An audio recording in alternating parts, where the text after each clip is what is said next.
and welcome to News in Brief on Vantage TV, where we bring you daily news updates on the stories that made major headlines from around the world. My name is Anita Macaulay. Do well to stay tuned.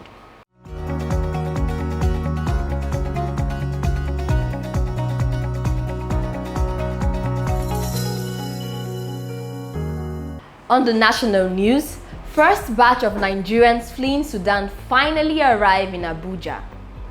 After over a week of assurance by the federal government, the Nigerian evacuees were finally airlifted home, escaping the deadly conflict in Sudan.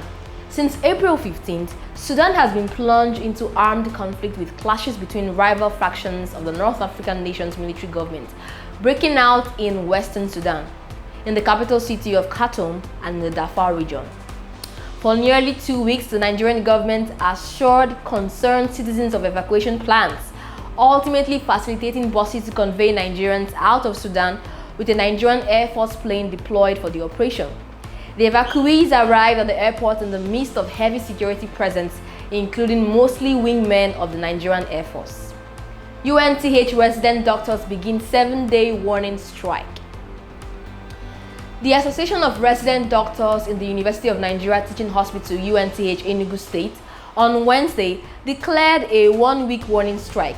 The strike action was announced in a communique issued at the end of an emergency general meeting (EGM) of the Congress. The doctors regretted that several ultimatums had been extended to the management in the past, but no positive action was taken. Their demands included payment of January salary, hazard allowances arrears, better working environment, constant power supply, amongst other things.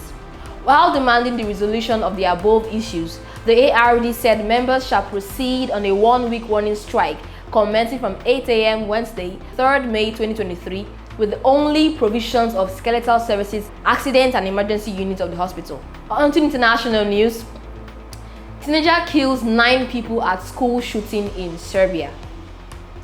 At least 9 people are dead and 7 others are wounded after a shooting at a school in Serbia's capital on Wednesday, authorities said. The suspect, who has been arrested, is a 14-year-old boy who allegedly took his father's gun to the school in central Belgrade and opened fire. 8 students, all children, and a security guard were amongst those killed. 6 other students as well as a teacher were injured and taken to the local hospital, police said. Investigators believe the suspect had been planning the attack for over a month, according to the police. That's the size of the package on this edition of News in Brief on Vantage TV. For more updates, don't forget to like, share, and subscribe. Bye.